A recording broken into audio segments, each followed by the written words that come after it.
मी प्राध्यापक असतो तर 50 मिनिटं तरी कमीत कमी बोललो असतो, पण माझी सवय आहे नेमकं बोलायचं, आवश्यक तेवढंच बोलायचं आणि ज्या गोष्टी तुमच्या मनापर्यंत पोचतील तेवढ्याच गोष्टी बोलायच्या. आणि म्हणून रणधीर भाऊ 50 मिनिटं किंवा 1 तास बोलणं हे तर काही शक्य नाही. पण मी अकोलेकरांचं, विशेषतः अकोला जिल्ह्यातील कार्यकर्त्यांचं मनापासून अभिनंदन करतो की लोकसभेमध्ये तुम्ही अकोल्याचा गड राखला. अकोल्याच्या संदर्भात अनेक लोक शंका व्यक्त करत होते, पण तुम्ही अकोल्यामध्ये जिंकण्याची परंपरा ही कायम ठेवली आणि अकोला आमचंच आहे, अकोला भारतीय जनता पक्षाचंच आहे हे तुम्ही या ठिकाणी निश्चितपणे दाखवून दिलं. आणि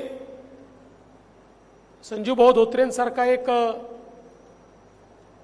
चांगला खासदार आपल्याला मिळाला आणि तीच परंपरा चालवण्याकरता आता अनुभव देखील एक युवा खासदार म्हणून या ठिकाणी निश्चितपणे काम करतील. आज आपण स्वर्गीय भाऊसाहेब फुंडकर सभागृहामध्ये आहोत. विदर्भामध्ये आणि महाराष्ट्रामध्ये भारतीय जनता पक्षाच्या वाटचालीत, विकासात भारतीय जनता पक्ष 100% करण्यात एक अत्यंत मोलाचा वाटा, महत्त्वाची भूमिका भाऊसाहेबांनी या ठिकाणी पार पाडली. आणि म्हणून साहजिकच आपण त्यांची देखील या ठिकाणी आठवण काढतोय आणि स्वर्गीय लालाजींची देखील आपण या ठिकाणी निश्चितपणे आठवण आपल्याला येते. कारण लालाजी एक वेगळं व्यक्तिमत्व होतं, आपल्याला सर्वांना त्यांचा अनुभव होता. पण आता पुन्हा एकदा आपल्याला विधानसभेच्या निवडणुकीला सामोरं जायचं आहे. मी यापूर्वी देखील सांगितलं, लोकसभेची निवडणूक ही आपण महाविकास आघाडीच्या 3 पक्षांसोबत नाही लढलो. लोकसभेच्या निवडणुकीमध्ये एक चौथा पक्ष होता आणि त्या चौथ्या पक्षाचं नाव होतं फेक नरेटिव्ह. सकाळपासून रात्रीपर्यंत खोटं बोलायचं, खोटं पेरायचं, खोटं पचवायचं, अशा प्रकारचा एक फेक नरेटिव्ह महाराष्ट्रात आणि देशामध्ये तयार करण्यात आला. आणि हा काही एका दिवसात तयार झाला नाही, एक मोठी इकोसिस्टीम याच्याकरता तयार करण्यात आली. 2-3 वर्ष त्याच्यामध्ये घालून ही इकोसिस्टीम तयार करण्यात आली. आणि या इकोसिस्टीमला काही तथाकथित पत्रकार, काही सोशल मीडिया इन्फ्लुएन्सर्स, अशा सगळ्यांची त्या ठिकाणी मोठ बांधून एक खोटा नरेटिव्ह पसरवण्यात आला. मग एकीकडे अनुसूचित जाती, अनुसूचित जमातीमध्ये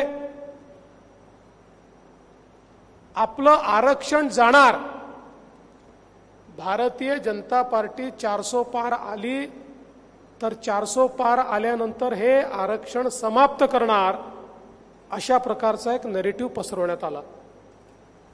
खरं म्हणजे आपल्याला कल्पना आहे, भारतरत्न डॉक्टर बाबासाहेब आंबेडकरांनी सुरुवातीला 50 वर्षाकरताच आरक्षण दिलं होतं.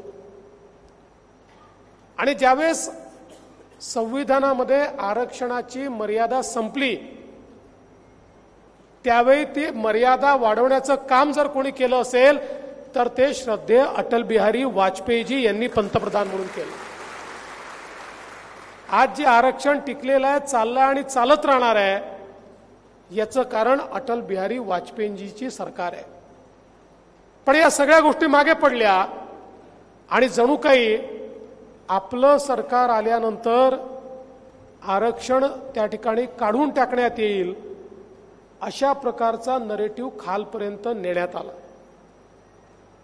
आणि त्याचा एक मोठा परिणाम झाला.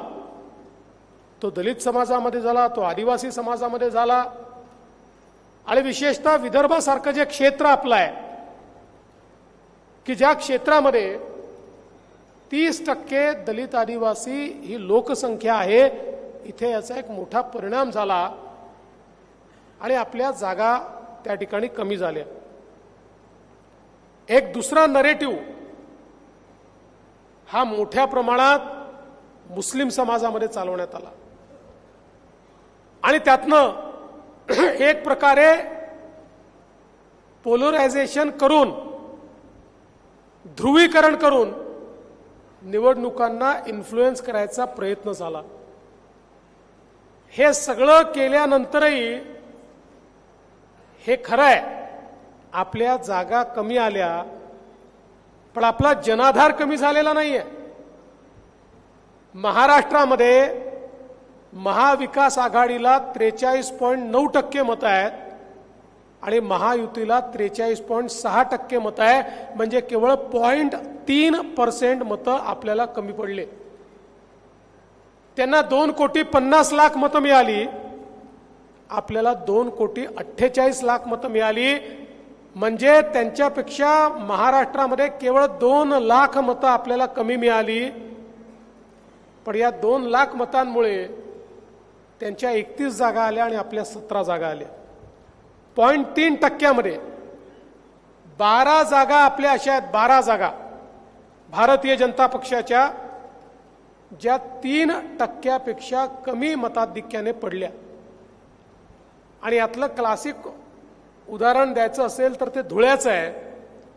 धुळ्यामध्ये 6 विधानसभेच्या मतदारसंघापैकी 5 मतदारसंघामध्ये आपल्याला 1,90,000चा लीड मिळाला आणि एकट्या मालेगाव मतदारसंघामध्ये त्यांना 1,94,000 मताचा लीड मिळाला आणि 4,000 मताने आपण केवळ सीट हारलो. 4,000 मतं, 6,000 मतं, 8,000 मतं, 16,000 मतं, 20,000 मतं, 18,000 मतं, अशा अतिशय नॅरो मार्जिननी आपण ही निवडणूक या ठिकाणी हारलो. फेक नरेटिव्हमुळे ही परिस्थिती आपल्याला पाहायला मिळाली. पण एक गोष्ट लक्षात ठेवा, जे खोटं असतं त्याचं वय छोटं असतं.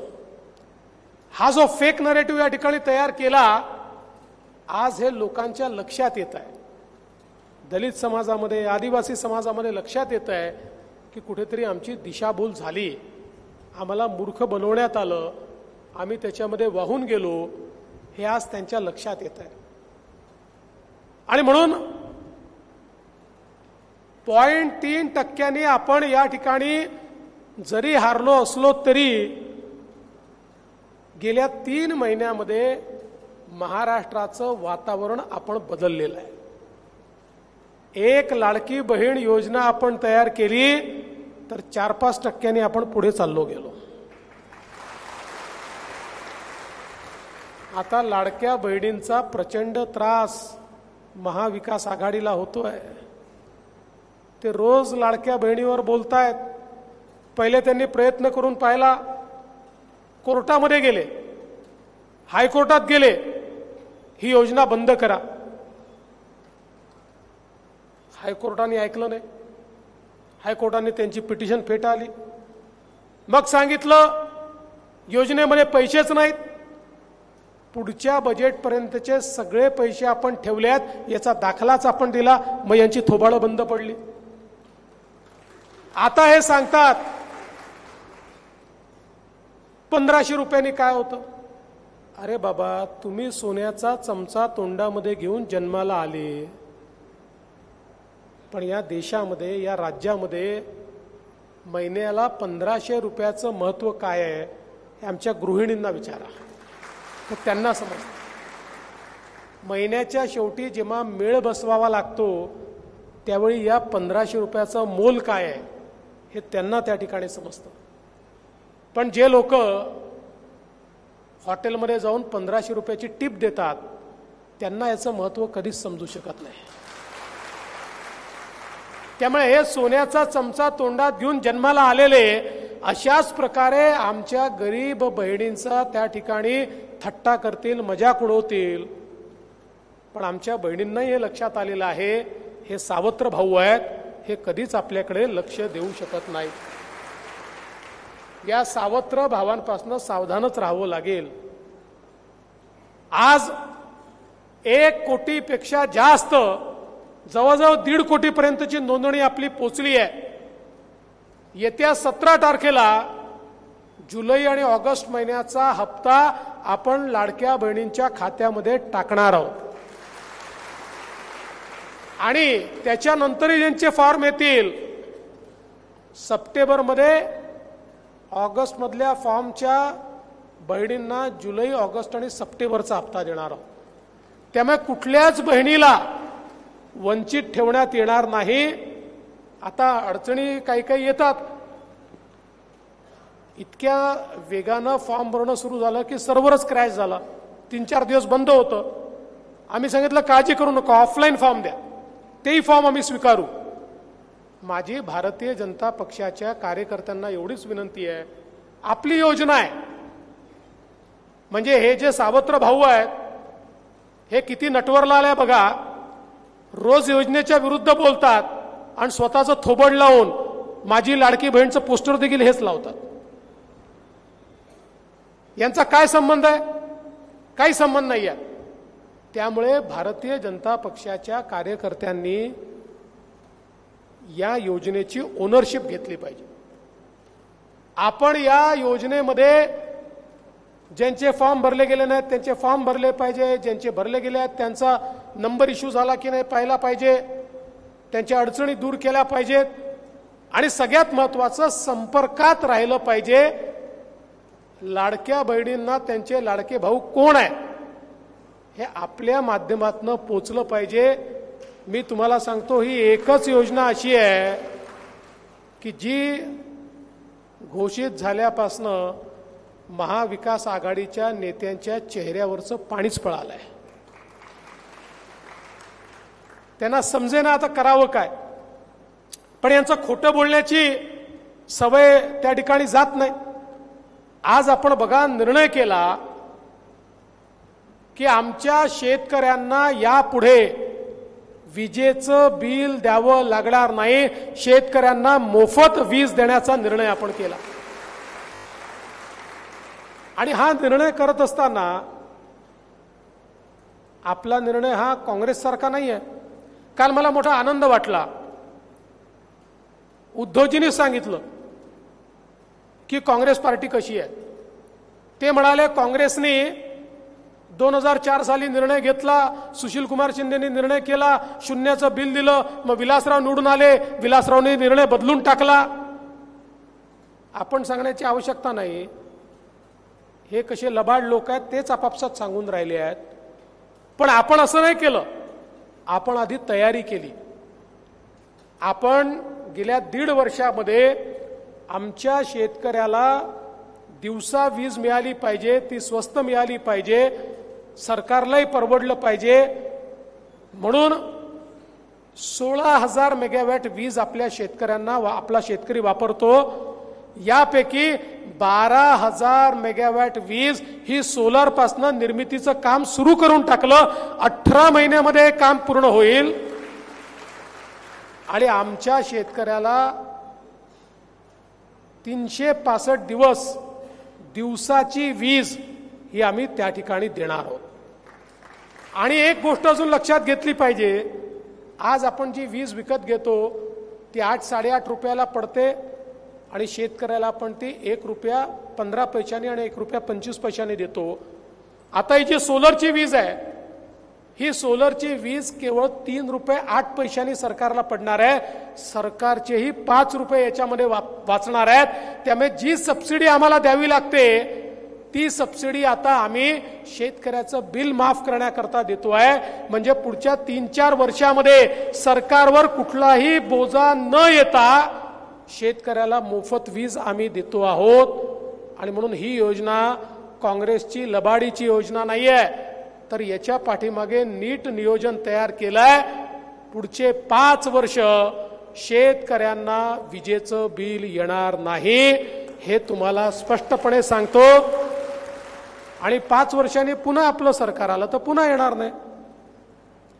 आणि म्हणून या ज्या योजना आपण तयार केल्या आहेत, आपल्याला कल्पना आहे की ज्यावेळी लोकसभेचं इलेक्शन होतं त्याच्या आधी आपल्या लक्षात आलं की आंतरराष्ट्रीय बाजारपेठेमध्ये कापूस आणि सोयाबीनचे भाव पडले आहेत.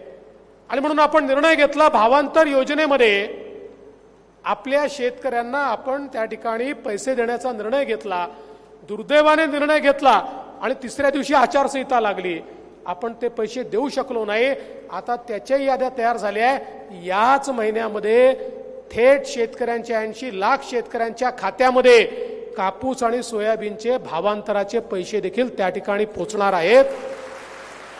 आणि त्यासोबत 1 रुपयात पीक विम्याची योजना आपण त्या ठिकाणी लागू केली.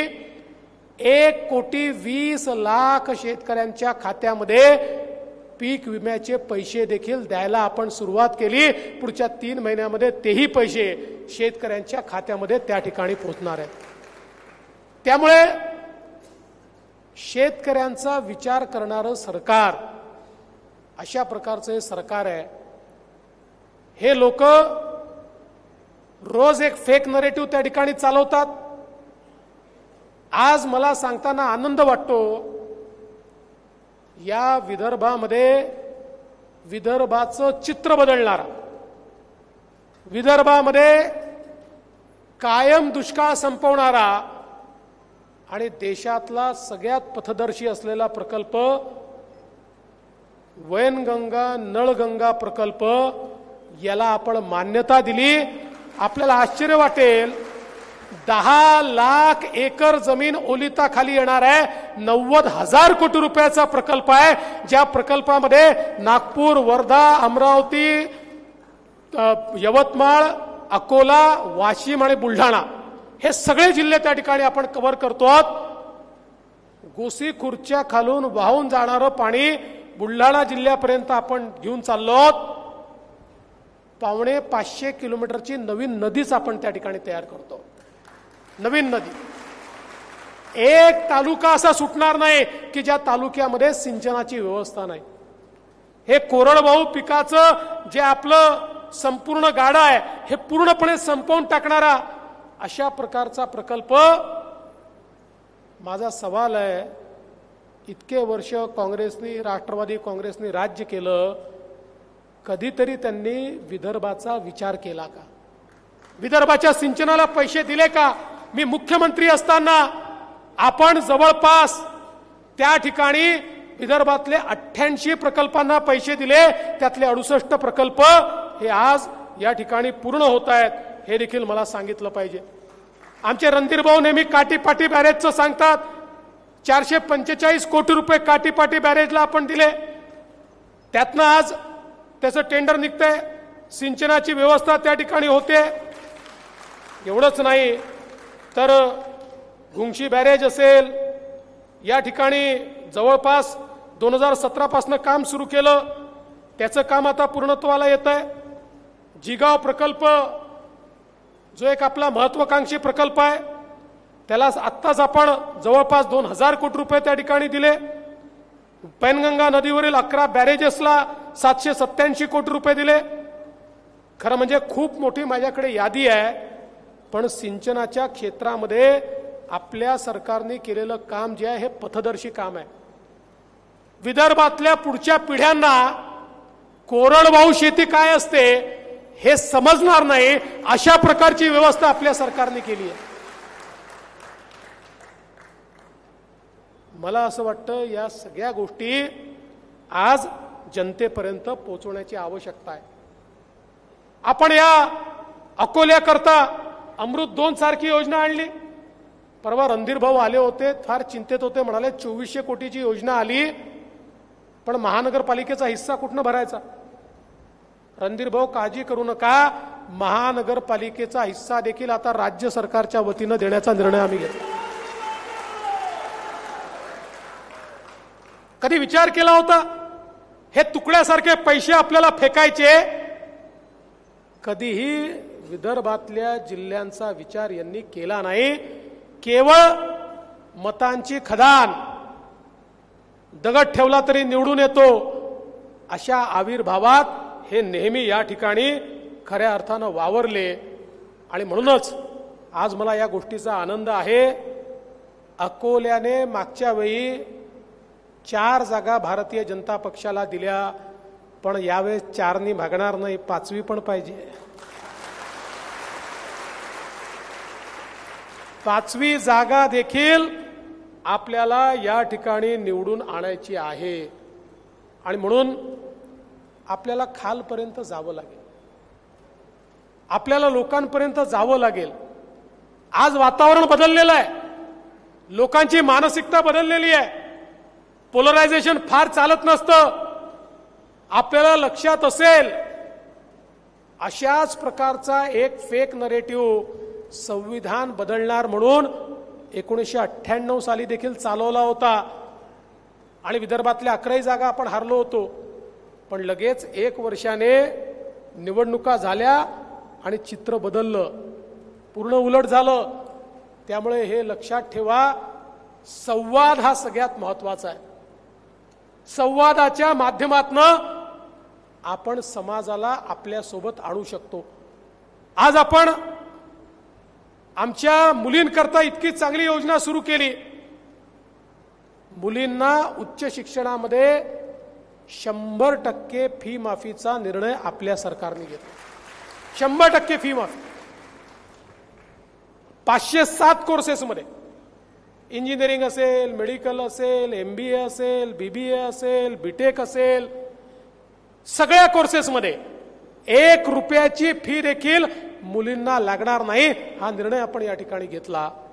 आणि त्यासोबत आमच्या महिलांना 3 गॅस सिलेंडर मोफत देण्याचा निर्णय देखील आपल्याच सरकारने घेतला. महिलांना खऱ्या अर्थानं अधिकारिता देणारं आपलं सरकार आहे. त्याचवेळी आपण एक अजून महत्वाचा निर्णय घेतला.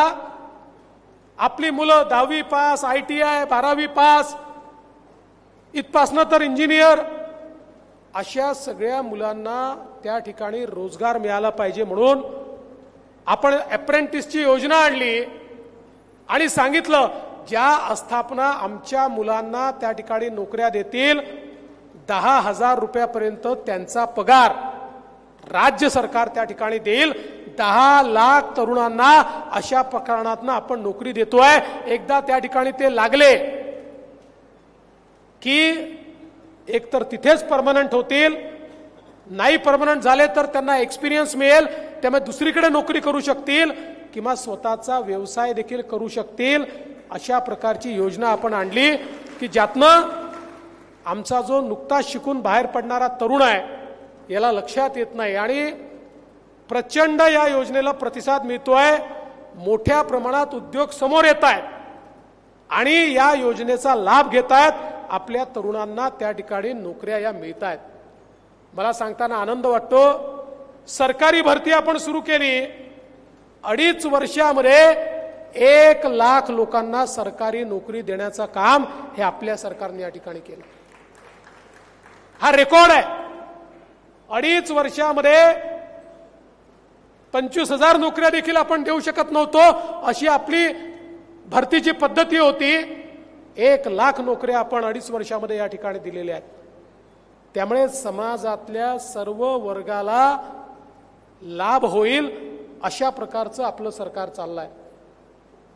पण हे सगळं होत असताना येत्या निवडणुकीमध्ये हे लोक पुन्हा नव्याने नरेटिव्ह तयार करतील. आता काल परवा सुप्रीम कोर्टाने एक निर्णय दिला. त्या निर्णयामध्ये SC ST ला नॉन क्रिमिलेअर लागू करायचं की नाही अशी चर्चा त्यांनी केली. लगेच त्याच्यावर नरेटिव्ह तयार होणं सुरू झालं. पण मी प्रधानमंत्री मोदीजींचे मनापासून आभार मानतो. त्यांनी कॅबिनेटमध्ये जाऊन निर्णय केला SC ST ला त्या ठिकाणी नॉन क्रिमिलेअर लागू होणार नाही. आज एक लक्षात घ्या, सोशल मीडियाची ताकद फार वाढली आहे. हा जो मेनस्ट्रीम मीडिया आहे ना, याच्यापेक्षा सोशल मीडिया मोठा झाला आहे. कारण आपल्यापैकी सगळे लोक मोबाईलवरच पाहतात. आणि मग व्हॉट्सॲप युनिव्हर्सिटी चालू झाली आहे. त्या व्हॉट्सॲप युनिव्हर्सिटीचे काही ग्रॅज्युएट आहे, ज्यांना रोज एक खोटा व्हॉट्सॲप तयार करून पाठवायची सवय आहे. आता हे इतके खोटारडे लोक आहेत. काल रॉयटर नावाच्या विदेशी एका संस्थेने महाराष्ट्रातनं महिंद्राचे उद्योग गुजरातला जाणार सांगितलं. लगेच इकोसिस्टीम सुरू झाली. मग उद्धव ठाकरे बोलले, मग नाना पटोले बोलले, मग यांचे सगळे बोलले. सुदैवाने संध्याकाळी महिंद्रा अँड महिंद्रानीच त्या ठिकाणी सांगितलं, आम्ही कुठे जाणारच नाही आहोत. उलट आम्ही निर्णय केलाय, पुण्यामध्ये 10,000 कोटीची गुंतवणूक, नाशिकमध्ये 2,400 कोटीची गुंतवणूक आणि विदर्भामध्ये 1,200 कोटी रुपयाची गुंतवणूक आम्ही आता करतो आहोत. आम्ही जी गुंतवणूक करतो आहोत ती महाराष्ट्रातच करतो आहोत. पण आपल्याला माहिती असतं ना, ते काही लहान पोरं असतात, दगड मारून पळतात, पुन्हा येतात, पुन्हा दगड मारून पळतात, पुन्हा येतात, पुन्हा दगड मारून पळतात. अशी परिस्थिती महाविकास आघाडीची आहे. रोज एक खोटं टाकून द्यायचं, संध्याकाळपर्यंत आपण उत्तर देत राहायचे, दुसऱ्या दिवशी दुसरं खोटं. यांना कोणी पलटून विचारत नाही. माझं तर म्हणणं आहे की या ठिकाणी अशा प्रकारचा नरेटिव्ह देऊन महाराष्ट्राची बदनामी केल्याबद्दल महाराष्ट्राची माफी यांनी मागितली पाहिजे. रोज बदनाम करतात, रोज इथल्या इन्व्हेस्टरला डिस्टर्ब करतात. पण यांनी किती डिस्टर्ब केलं. महाविकास आघाडीच्या काळामध्ये गुंतवणुकीमध्ये जो महाराष्ट्र 3ऱ्या-4थ्या क्रमांकावर गेला होता, पुन्हा एकदा त्याला पहिल्या क्रमांकावर आणण्याचं काम हे आम्ही या ठिकाणी केलं. आणि मोठ्या प्रमाणात गुंतवणूक केवळ पुण्यामध्ये नाही तर मराठवाड्यात आणि विदर्भात देखील आणण्याचं काम आम्ही करून दाखवलं. आज हजारो कोटी रुपयाची गुंतवणूक अगदी गडचिरोलीपर्यंत देखील त्या ठिकाणी येते आहे. हे आपल्या सरकारने केलंय. पण माझी तुम्हाला विनंती आहे, आज सोशल मीडिया आपल्याला असं वाटतं की याचा काय फायदा आहे. पण गावोगावी जे पोरं आहेत ते तर सोशल मीडियावर आहेतच, पण आता जाणते लोक देखील आहेत. ते देखील पाहतात, YouTube पाहतात, काय चाललंय त्यांनाही माहिती आहे, व्हॉट्सॲप वाचतायत. त्यामुळे आपल्यालाही ती ताकद उभी करावी लागेल. आपल्या पक्षाचे व्हॉट्सॲप ग्रुप तयार करून त्या व्हॉट्सॲप ग्रुपला ऍक्टिव्हेट करावं लागेल. आता आम्ही ठरवलंय, जेवढ्या फेक बातम्या येतील त्याचं सत्य उघड करून पोल खोल नावाचा आम्ही एक उपक्रम सुरू करतो. रोज पोलखोल करणार. पण आम्ही पोलखोल केली आणि रणधीर भाऊला पाठवली आणि रणधीर भाऊनी स्वतःच्याच फोनमध्ये ठेवली, तर त्या पोलखोलचा काय उपयोग. आम्ही पोलखोल केली आणि आपल्या अध्यक्षांकडे पाठवली आणि त्यांनी स्वतःपर्यंतच ठेवली, तर काय उपयोग. ही व्यवस्था उभी केली पाहिजे की एक आम्ही पोलखोल केली की शेवटच्या कार्यकर्त्यापर्यंत त्याच्या व्हॉट्सॲपच्या माध्यमातून ती पोचली पाहिजे. आणि आपल्यापैकी जे लोक फेसबुकवर आहेत त्यांनी ती फेसबुकवर टाकली पाहिजे, जे ट्विटरवर आहेत त्यांनी टाकली पाहिजे, जे इंस्टाग्रामवर आहेत त्यांनी टाकली पाहिजे. तर यांचा चेहरा आपल्याला उघड करता येईल.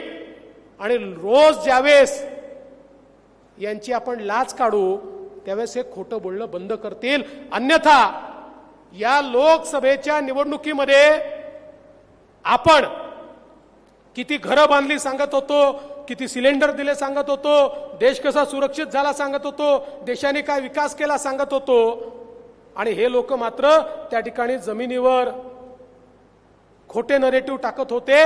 देशाच्या निवडणुकीत गल्लीच्या निवडणुकीसारखे नरेटिव्ह तयार करत होते आणि आपण त्याला उत्तर देत नव्हतो.